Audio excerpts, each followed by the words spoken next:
الحمد لله نحمده ونصلي ونسلم على سيدنا ومولانا محمد صلى الله عليه وسلم رسوله النبي الأمين المكين الكريم الرؤوف الرحيم وعلى آله وأصحابه وأهل بيته أجمعين أما بعد فأعوذ بالله من الشيطان الرجيم بسم الله الرحمن الرحيم إن الله وملائكته يصلون على النبي يا أيها الذين آمنوا صلوا عليه وسلموا تسليما صلى الله على سيدنا محمد وآله وأصحابه وسلم صلى الله على سيدنا محمد وآله وأصحابه وسلم صلى الله على محمد صلى الله عليه وسلم صلى الله على محمد صلى الله عليه وسلم زمین و زمان تمہارے لیے مکین و مکان تمہارے لیے چنین و چنا تمہارے لیے بنے دو جہاں تمہارے لیے صلی اللہ علی محمد صلی اللہ علیہ وسلم صلی اللہ علی محمد صلی اللہ علیہ وسلم دہن میں زبان تمہارے لیے بدن میں ہے جان تمہارے لیے ہم آئے ہاں تمہارے لیے اٹھے بھی وہاں تمہارے لیے صلی اللہ علی محمد صلی اللہ علیہ وسلم صلی اللہ علی محمد صلی اللہ علیہ وسلم আম্মা বাদ। উপস্থিত সম্মানিত মুসল্লিবৃন্দ, রহিমানি ওয়া রাহিমাকুমুল্লাহ, গত কয়েক জুমা যাবত আপনাদের খেদমতে পবিত্র হজ সম্পর্কিত আলোচনায় কাদের উপরে হজ ফরজ এবং যাদের উপরে হজ ফরজ হয়ে যাবে তারা হজ আদায় করলে কি কি ফজিলত অর্জন করবে, আল্লাহর পক্ষ থেকে কি পুরস্কার লাভ করতে পারে সেই বিষয়ে আলোচনা করেছিলাম। পাশাপাশি যাদের উপরে হজ ফরজ হয়ে যাবে, হজ আদায় করার মতো যাদের অর্থনৈতিক, শারীরিক, পারিপার্শ্বিক সামর্থ্য যাদের হবে, তারা ইচ্ছাকৃতভাবে হজ আদায় না করলে তাদের কি পরিণতি হতে পারে সেই বিষয়ে আলোচনা করেছিলাম। এখন সাধারণ ইমানদার মুসলমান যাদের হজ আদায় করার মতো আর্থিক সামর্থ্য নাই, তারা চিন্তা করতে পারেন আল্লাহ আমাকে সামর্থ্য দেন নাই, আর্থিকভাবে আমার সঙ্গতি নেই, এই কারণে আমি হজ আদায় করা থেকে বঞ্চিত হচ্ছি, হজের সওয়াব থেকে আমি বঞ্চিত হয়ে যাচ্ছি। অথচ যাদের আর্থিক সঙ্গতি আছে তারা হজ আদায় করতে পারছে, হজের সওয়াবও তারা পেয়ে যাচ্ছে, কিন্তু আমার আর্থিক সঙ্গতি না থাকার কারণে আমি হজের সওয়াব থেকে বঞ্চিত হচ্ছি। এই ধরনের চিন্তাভাবনা, হীনমন্যতা অনেকের অন্তরে আসতে পারে, কিন্তু আল্লাহ এবং আল্লাহ রসুল সাল্লাল্লাহু আলাইহি ওয়াসাল্লাম আমাদেরকে এমন এক দিন দিয়েছেন, এত নিয়ামতপূর্ণ একটি দিন দিয়েছেন, যে দিনের মধ্যে আমরা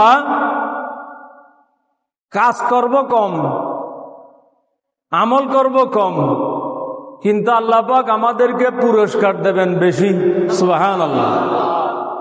সেটা হচ্ছে আমাদের রসুল, আখেরি রসুল রহমতুল লিল আলামিনের রহমতের সাদাকায় আল্লাহ তাআলা এই ধরনের নিয়ামত শুধু আমাদেরকে দিয়েছেন। আলহামদুলিল্লাহ। মান জাআ বিল হাসানাতি ফালাহু আশারু আমসালিহা। আল্লাহ বলছেন, আখেরি রসুলের উম্মতদের মধ্যে কোন উম্মত যদি একটি নেক আমলের দিকে অগ্রসর হয়, একটি ভালো কাজ করে, আমি তাকে 10 গুণ বাড়িয়ে সওয়াব দান করব। সুবহানাল্লাহ। তাহলে এই নিয়ামত শুধু আমাদের জন্য। আমাদের পূর্ববর্তী নবীদের কোন উম্মত এই ধরনের অতিরিক্ত নিয়ামত পান নাই। তারা কাজ যত করেছেন, কাজের পুরস্কারও ততটুকু। কিন্তু আমরা রহমতুল লিল আলামিনের উম্মত হওয়ার সুবাদে আমরা কাজ করব কম, পুরস্কার পেয়ে যাব বেশি। সুবহানাল্লাহ। যেমন একবার হযরতে সৈয়দুনা মূসা আলাইহিস সালাম বাইতুল মকদিস মসজিদে আকসায় এসে, যে মসজিদে আকসা এখন ইহুদি জালেমরা দখল করে রেখেছে, অসংখ্য গণিত আউলিয়া আম্বিয়া একরাম আলাইহিমুস সালামের স্মৃতি বিজড়িত এই মসজিদ আকসা। এই মসজিদ আকসায় হযরতে মূসা আলাইহিস সালাম এসে দেখতে পেলেন একদল মানুষ মসজিদে বসে বসে শুধু ইবাদতের মধ্যে আছে, রিয়াজতের মধ্যে আছে। সুবহানাল্লাহ। মূসা আলাইহিস সালাম তাদের সাথে কথা বললেন, তোমরা কারা, বা তোমরা এই মসজিদে বসে কি করছো? ওই মানুষগুলি হযরতে মূসা আলাইহিস সালামকে জবাব দিলেন, হে মূসা আলাইহিস সালাম, আমরা আপনার দ্বীনের অনুসারী, আমরা আপনার উম্মত। সুবহানাল্লাহ। এরা মূসা আলাইহিস সালামের উম্মত। আমরা দুনিয়া বিমুখ মানুষ, দুনিয়া নিয়ে আমাদের খুব বেশি চিন্তা ভাবনা নেই। আমরা আজকে 70 বছর যাবত এই মসজিদে আকসায় বসে বসে ইবাদত বন্দেগীর মধ্যে, রিয়াজতের মধ্যে, তাসবিহ তাহলিলের মধ্যে রত রয়েছি। সুবহানাল্লাহ। কি খাবো না খাবো এগুলি নিয়ে আমাদের বিশেষ কোনো চিন্তা নেই, ফিকির নেই। যা আল্লাহর পক্ষ থেকে পাওয়া যায় সেগুলি আমরা খেয়ে মোটামুটি জীবন ধারণ করি। এই ইবাদতের মধ্যে আমরা রত রয়েছি। মূসা আলাইহিস সালাম খুশি হয়ে গেলেন, আনন্দিত হয়ে গেলেন। নিজের উম্মত যেহেতু এই ইবাদতের মধ্যে আছে, নিজের উম্মত যেহেতু দুনিয়া বিমুখ হয়ে শুধু আল্লাহমুখী হয়ে গেছে, মূসা আলাইহিস সালাম কিছুটা আত্মসন্তুষ্টি প্রকাশ করলেন। এই অবস্থায় আল্লাহর পক্ষ থেকে ওহী নাযিল হলো, হে মূসা আলাইহিস সালাম, আপনার এই উম্মতরা 70 বছর যাবত মসজিদে আকসায় বসে বসে রিয়াজতের মধ্যে, ইবাদতের মধ্যে রত আছে। দুনিয়া বিমুখ হয়ে তারা আল্লাহর ইবাদতের মধ্যে রয়েছে, এই দীর্ঘ সময়ে তারা যতটুকু সওয়াব অর্জন করেছে, আমার আখেরি রসুলের উম্মতদের মধ্যে আমার আখেরি রসুলের উম্মতরা একটি দিন, সপ্তাহে একদিন শুধু 2 রাকাত নামাজ আদায় করলে আপনার উম্মতরা এই দীর্ঘ সময় ইবাদত করে যে সওয়াব অর্জন করেছে, তার চেয়ে বেশি সওয়াব আমি আখেরি রসুলের উম্মতদেরকে সপ্তাহে 2 রাকাত নামাজ আদায় করলে তার চেয়ে বেশি সওয়াব দান করব। সুবহানাল্লাহ। মুসা আলাইহিস সালাম আশ্চর্য হয়ে গেলেন, রব্বুল আলামিন এটা কোন কথা, কেমন কথা? আমার উম্মতরা এত মেহনত করে যে সওয়াব পাবে, আখেরি রসুলের উম্মতরা শুধু সপ্তাহে 2 রাকাত একদিন 2 রাকাত নামাজ পড়ে তার চেয়ে বেশি সওয়াব পাবে। সেই দিনটি কোন দিন? আল্লাহ বলছেন সেই দিনটি হচ্ছে ইয়ৌমুল জুমআ, জুমার দিন। আখেরি রসুলের উম্মতরা 2 রাকাত নামাজ আদায় করলে আপনার উম্মতরা 70 বছর ইবাদত বন্দেগী করে যে সওয়াব অর্জন করেছে, তার চেয়ে বেশি সওয়াব তারা অর্জন করবে। সুবহানাল্লাহ। তাহলে এই যে সওয়াব, জুমার দিন 2 রাকাত নামাজ আদায় করলে এই যে সওয়াব আমরা পাবো, এটা তো আমাদের আখেরি রসুল রহমতুল্লিল আলমিনের রহমতের ওসিলায় আল্লাহ আমাদেরকে দান করেছেন। সুবহানাল্লাহ। ঠিক তেমনি ভাবে এমন এমন ইবাদত আল্লাহ এবং আল্লাহ রসুল আমাদেরকে দিয়েছেন, ইবাদত দেখতে ছোট ছোট মনে হবে, ইবাদত দেখতে খুব বেশি কষ্টকর নয়, সাধারণ মনে হবে, কিন্তু এই ধরনের ইবাদতের মধ্যেও আল্লাহ তাআলা আমাদের জন্য হজ এবং উমরার সওয়াব রেখেছেন। সুবহানাল্লাহ। যাদের হজ আদায় করার মতো সামর্থ্য নাই, তাদের মন খারাপ করার কোনো কারণ নাই। আল্লাহ তাআলা তাদের জন্য এমন কিছু ব্যবস্থা রেখেছেন, শুধু সেই ব্যবস্থাগুলি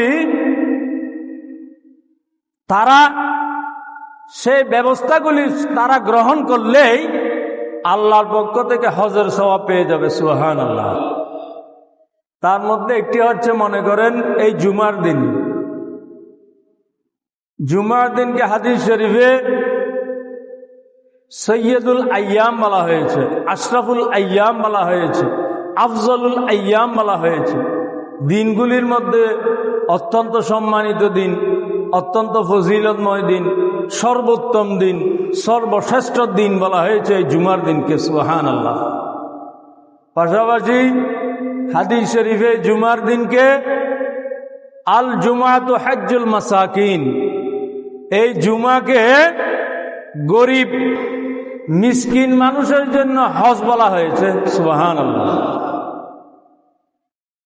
বলা হয়েছে ইয়া মা'আশারাল ফুকারা قد فرض الله عليكم الجمعة من أدها فقد أدى الحج। হে গরিব দরিদ্র শ্রেণীর মানুষরা, তোমাদের জন্য আল্লাহ তাআলা জুমার নামাজকে ফরজ করেছেন। এই গরিব দরিদ্র মানুষ, তোমরা যারা জুমার নামাজ আদায় করবে, সে যেন হজ আদায় করলো। সুবহানাল্লাহ। এটা গরিব মানুষের জন্য হজের সওয়াব। সাধারণ যারা হজ আদায় করার মতো সামর্থ্য যাদের আছে, যারা হজ আদায় করেছে বা হজ আদায় করার মতো সামর্থ্য আছে, তারা পাবেন জুমার সওয়াব। তারা জুমার নামাজ আদায় করলে জুমার সওয়াব পাবেন। কিন্তু যাদের হজ আদায় করার মতো সামর্থ্য যাদের নেই, তারা জুমা আদায় করবেন, কিন্তু আল্লাহর পক্ষ থেকে সওয়াব পেয়ে যাবেন হজের। সুবহানাল্লাহ। তাহলে আল্লাহ তাআলা আমাদেরকে এমন এমন ইবাদতের ব্যবস্থা রেখেছেন আমাদের জন্য, যে ইবাদতগুলি দেখতে ছোটখাটো মনে হবে, কিন্তু এই ইবাদতগুলির মধ্যেই আল্লাহ তাআলা কি রেখে দিয়েছেন? হজের উমরার সওয়াব রেখে দিয়েছেন। সুবহানাল্লাহ। যেমন এই জুমার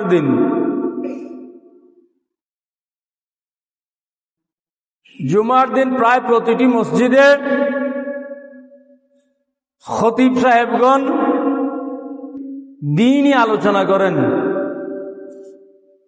কোরআন এবং হাদিসের আলোকে দ্বীনি বিষয়গুলি নিয়ে নসিহত পেশ করেন, বিভিন্ন মাসলা মাসাইল আলোচনা করেন। কিন্তু আমাদের বেশিরভাগ মানুষের দুর্ভাগ্য হচ্ছে, বেশিরভাগ মানুষ সেগুলি শুনতে চায় না।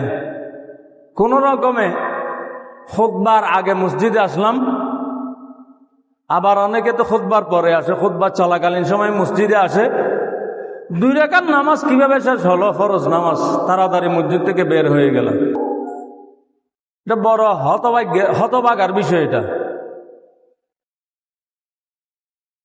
খুতবা পূর্ব খতিব সাহেব যে কোরআন এবং হাদিসের আলোচনা পেশ করেন, দ্বীনি মাসলা মাসাইল আলোচনা করেন, দ্বীনি বিষয়ে নসিহত পেশ করেন, সেগুলি শোনার মধ্যে কেমন ফজিলত। হাদিস শরীফে এসেছে, একজন ইমানদার মানুষ ঘর থেকে নিয়ত করে বের হলো, মসজিদে আসবে, মসজিদে এসে কিছু সময় দ্বীনি ইলম হাসিল করবে, কিছু সময় দ্বীনি নসিহত শুনবে, কিছু সময় দ্বীনি বিভিন্ন মাসলা মাসাইল শুনে সে ইলম হাসিল করবে, নিজের মূর্খতা দূরীভূত করবে। এই নিয়তে যে ব্যক্তি ঘর থেকে বের হয়ে মসজিদে আসবে, মসজিদে এসে এই দ্বীনি নসিহত শ্রবণ করবে, শুনবে, ওয়াজ নসিহত শুনে আবার ঘরে ফিরে যাবে, হাদিস শরীফে এসেছে সেই ব্যক্তির আমল নামায় একটি হজের সওয়াব দেওয়া হবে। সুবহানাল্লাহ, কত বড় নিয়ামত। বেশ কোনো টাকা পয়সাও খরচ হচ্ছে না, জুমার নামাজ তো পড়তেই হবে। হাদিস শরীফে এসেছে কোনো ইমানদার, কোনো মুসলমান যদি পরপর 3টি জুমা ইচ্ছাকৃতভাবে কোনো কারণ ছাড়া পরিত্যাগ করে, তরক করে, সেই ব্যক্তির নাম মুনাফিকের তালিকায় উঠে যায়। নাউজুবিল্লাহ। কত মারাত্মক বিষয়। তাহলে এই কঠিন পরিস্থিতির মুখোমুখি হওয়া থেকে নিস্তার পাওয়ার জন্য জুমা তো পড়তেই হবে। তো জুমার নামাজ আদায় করার জন্য আমরা মসজিদে হাজির হচ্ছি, সেখানে যদি 10 মিনিট 15 মিনিট আগে মসজিদে এসে কিছু সময় কোরআন হাদিসের তালিম গ্রহণ করি, নসিহত শুনি, কিছু ইলম হাসিল করে যদি ঘরে ফিরে যায়, তাহলে অতিরিক্ত একটা হজের সওয়াব পাওয়া যাচ্ছে। সুবহানাল্লাহ।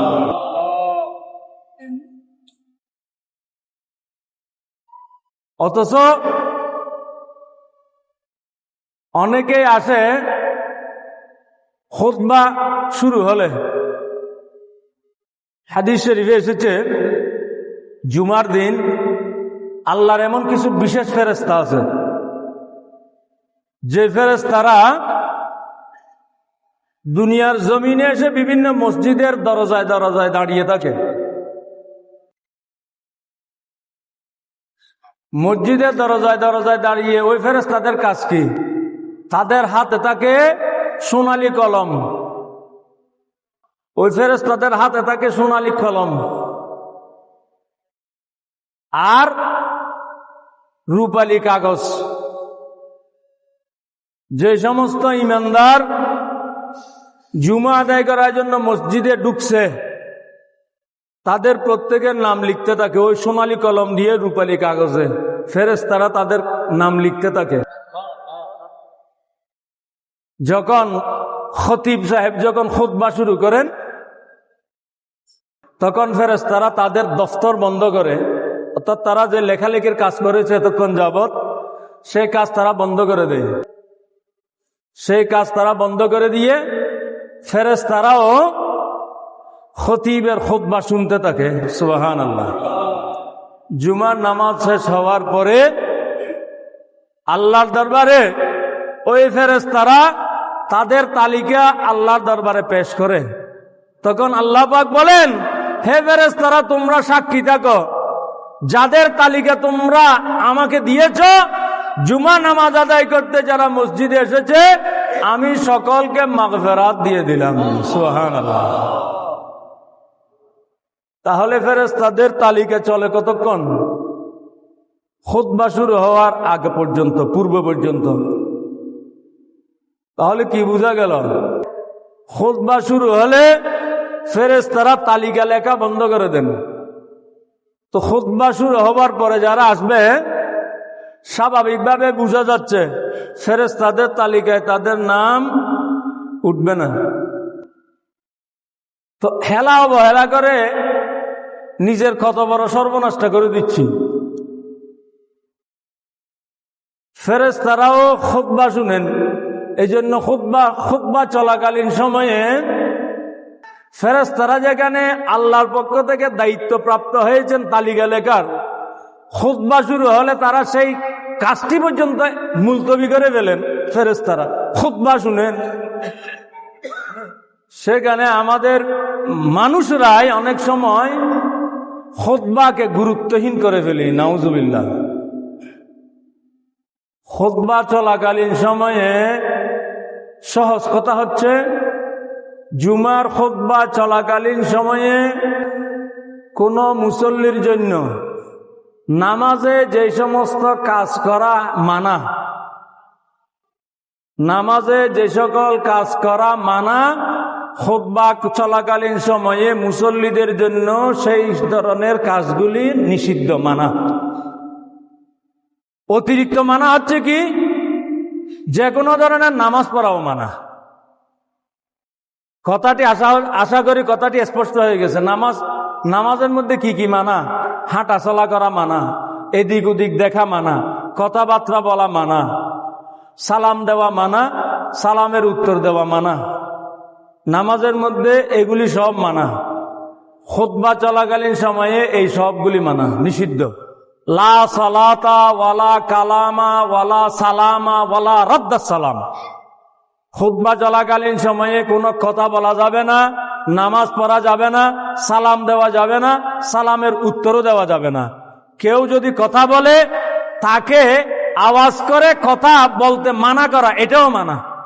ইশারা করা যাবে।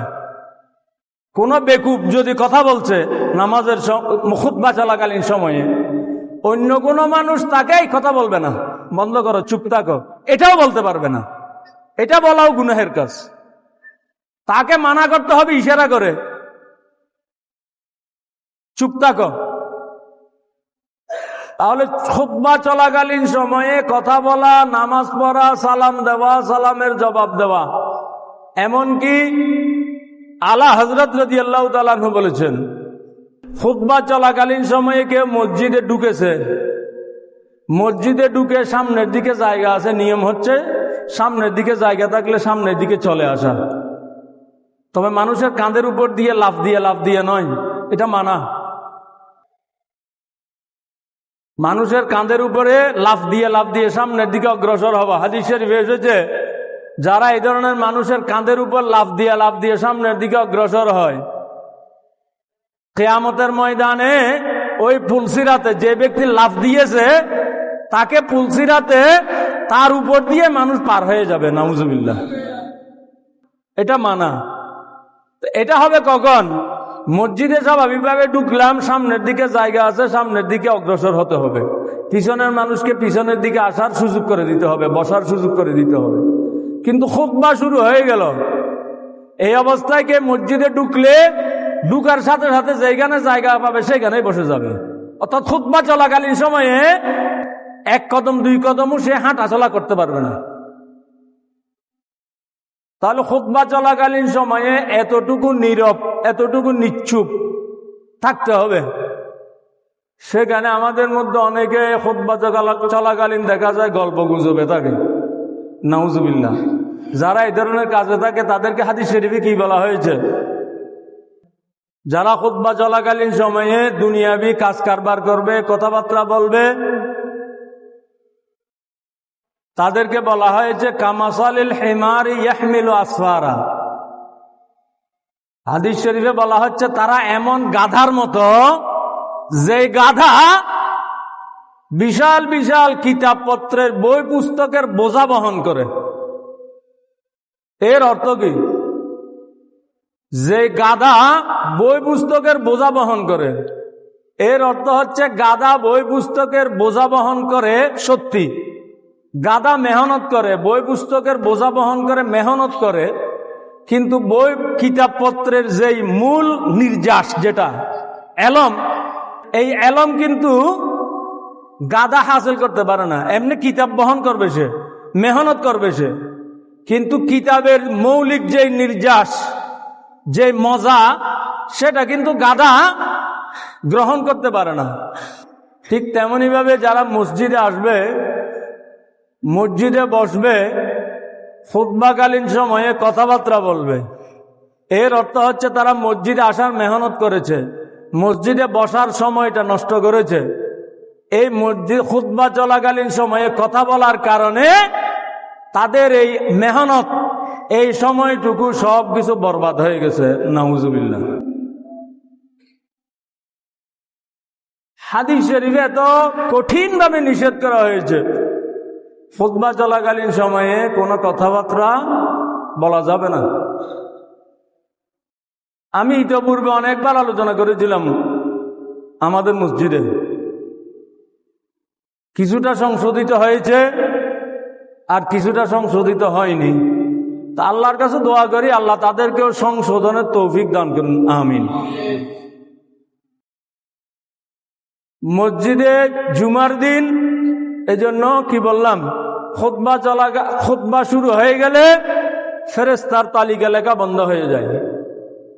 তাহলে খুতবা শুরু হওয়ার পরে যারা মসজিদে আসবে, ফেরেশতাদের তালিকায় তাদের নাম উঠবে না। তো ফেরেশতাদের তালিকায় নাম উঠার জন্য কখন আসতে হবে? অন্তত খুতবা শুরু হওয়ার আগে মসজিদে আসতে হবে। আল্লাহ সেই তৌফিক দান করুন, আমিন। পাশাপাশি খুতবা পূর্ব খতিব সাহেবের যে আলোচনা বিভিন্ন মসজিদে করেন, দ্বীনি আলোচনা, এই আলোচনাগুলি শুনলে কি ফজিলত, কয়েক মিনিট আগেই বললাম, আশা করি মনে আছে। ঘর থেকে মসজিদে দ্বীনি মাসআলা শিখার জন্য কেউ বের হলো, দ্বীনি ইলম হাসিল করার জন্য মসজিদের দিকে অগ্রসর হলো, দ্বীনি মাসআলা শুনে, দ্বীনি আলোচনা শুনে, দ্বীনি নসিহত শুনে ঘরে ফিরে গেল, সেই ব্যক্তিকে আল্লাহ তাআলা একটি হজের সওয়াব দেবেন, সুবহানাল্লাহ। তাহলে এই কিছুক্ষণ সময়, 15-20 মিনিট কিছু সময় যদি দ্বীনি আলোচনা শুনি, কত বড় নিয়ামত আমরা পেয়ে যাচ্ছি, আলহামদুলিল্লাহ। এই গরিব যাদের অর্থনৈতিক সামর্থ্য নাই হজ আদায় করার মতো, তাদের জন্য আমাদের দ্বীনের মধ্যে এমন সুযোগ আল্লাহ এবং আল্লাহ রসুল রেখেছেন। যেমন হাদিস শরীফে এসেছে, যে ব্যক্তির হজ আদায় করার মতো সামর্থ্য নেই, হজ আদায় করার জন্য কেউ যাচ্ছে, হজ আদায় করে কেউ ফিরে আসছে, এই অবস্থায় ওই গরিব মানুষটি শুধু মনে মনে এতটুকু নিয়ত করবে, আল্লাহ তুমি অমুক ব্যক্তিকে সামর্থ্য দিয়েছো, সে হজ আদায় করেছে, যদি তুমি কোনো সময় আমাকেও যদি তুমি হজ আদায় করার সামর্থ্য দাও, আমিও ইনশাআল্লাহ হজ আদায় করব। এতটুকু নিয়ত কোন গরিব মানুষ করলেই আল্লাহ তাআলা তাকে হজ আদায়ের সওয়াব দান করবেন, সুবহানাল্লাহ। এটা গরিব মানুষের জন্য। আবার ধনী যাদের হজ আদায়ের সামর্থ্য আছে, তারা হজের নিয়ত করলে হজের সওয়াব পাবেন না, নিয়তের সওয়াব পাবেন। নিয়তেরও তো একটা সওয়াব আছে, ভালো কাজের নিয়ত করলে নিয়তের একটা সওয়াব আছে। তো যাদের হজ আদায়ের সামর্থ্য আছে, হজ আদায় করেননি এখনো, কিন্তু হজ আদায় করার নিয়ত করেছেন, তিনি হজ আদায়ের নিয়তের স্বভাব পাবেন, হজের স্বভাব পাবেন না। কিন্তু দরিদ্র মানুষ যার হজ আদায়ের সামর্থ্য নাই, সেই ব্যক্তি শুধু নিয়ত করেছে, আল্লাহ তুমি আমাকে কোন সময় সামর্থ্য দিলে আমি হজ আদায় করব, এতটুকু নিয়ত করলেই তার জন্য আল্লাহ তাআলা হজের সওয়াব দান করবেন। সুবহানাল্লাহ। একইভাবে 5 ওয়াক্ত নামাজ, 5 ওয়াক্ত নামাজ কেমন নিয়ামতপূর্ণ ইবাদত। হাদিস শরীফে এসেছে, কোন ইমানদার মানুষ ঘর থেকে অজু করে মসজিদের উদ্দেশ্যে রওনা দিল নামাজ আদায়ের জন্য। 5 ওয়াক্ত নামাজের যে কোনো নামাজ মনে মনে নিয়ত করে যতটুকু, যে আমি অজু করছি, নামাজ আদায়ের জন্য মসজিদে যাচ্ছি। এই ব্যক্তি অজু করে নিয়ত করে মসজিদে এসে তাকবীরে উলার সাথে, প্রথম তাকবীরে উলার সাথে নামাজ আদায় করলো, যথারীতি ঘরে ফিরে গেল। হাদিস শরীফে এসেছে, সেই ব্যক্তি ওই ব্যক্তির মতো সওয়াব পাবে যেই ব্যক্তি ইহরাম পরে আরাফাতের ময়দানে হজ আদায় করে ঘরে ফিরে এসে যে হজের সওয়াব পাবে, ওই ব্যক্তি 5 ওয়াক্ত নামাজের জন্য ঘর থেকে বের হয়ে মসজিদে এসেছে, তাকবীরে উলার সাথে নামাজ আদায় করে ঘরে ফিরে গিয়েছে, সেই ব্যক্তিও ওই হজ আদায়কারীর মতো সমান সওয়াব পেয়ে যাবে। সুবহানাল্লাহ। তাহলে আমাদের দ্বীনের মধ্যে রহমতুল লিল আলামিনে এত বেশি সুযোগ রেখেছেন, কাজ করব কম, সওয়াব পেয়ে যাব বেশি। ছোট ছোট কিছু কাজ, আরেকটি কাজ আছে ফজরের নামাজের পরে। কেউ ফজরের নামাজ যথারীতি জামাতের সাথে আদায় করলো, কোনো কারণে, যৌক্তিক কারণে জামাতে আদায় করতে পারলো না, ঘরে আদায় করলো। আদায় করার পরে মুসল্লায় যায় নামাজে বসে থাকলো, জিকির আজকার করলো। জিকির আজকার করতে করতে এই অবস্থায় সূর্য পরিষ্কারভাবে উঠে গেল। পরিষ্কারভাবে সূর্য উঠে যাওয়ার পরে যে ব্যক্তি 2 রাকাত নামাজ আদায় করলো, আমার রাসূল বললেন তার জন্য একটি হজ এবং একটি উমরার সওয়াব দেওয়া হবে। সুবহানাল্লাহ।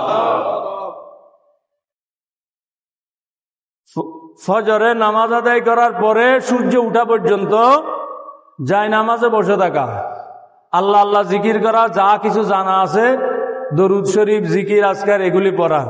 সূর্য পরিষ্কার করে উঠে গেল। পরিষ্কারভাবে উঠে যাওয়ার পরে যেটা চাশতের নামাজ বলি, চাশতের নামাজও হয় হাদিস শরীফে। চাশতের নামাজ আবার যেটা ইশরাকের নামাজ, দোহার নামাজ আমরা বলি, দুটোটার ব্যাপারে একই রওয়ায়াত এসেছে। যারা এই নামাজগুলি আদায় করবে তাদের আমল নামায় একটি হজ এবং একটি উমরার সওয়াব দেওয়া হবে। সুবহানাল্লাহ। কেমন সওয়াব? আর আমার রাসূল বারবার 3 বার বলেছেন, হজ এবং উমরার সওয়াব তাম্মাতিন, তাম্মাতিন, তাম্মাতিন। তার জন্য পূর্ণ একটি হজ, পূর্ণ একটি হজ, পূর্ণ একটি হজের সওয়াব তাকে দেওয়া হবে। সুবহানাল্লাহ। এই ছোট ছোট আমলগুলি আমরা করতে পারলে আল্লাহর পক্ষ থেকে অজস্র নিয়ামত আল্লাহ আমাদের জন্য রেখেছেন। আল্লাহ পাক আমাদেরকে এই আমলগুলি করার তৌফিক দান করুন। আমিন।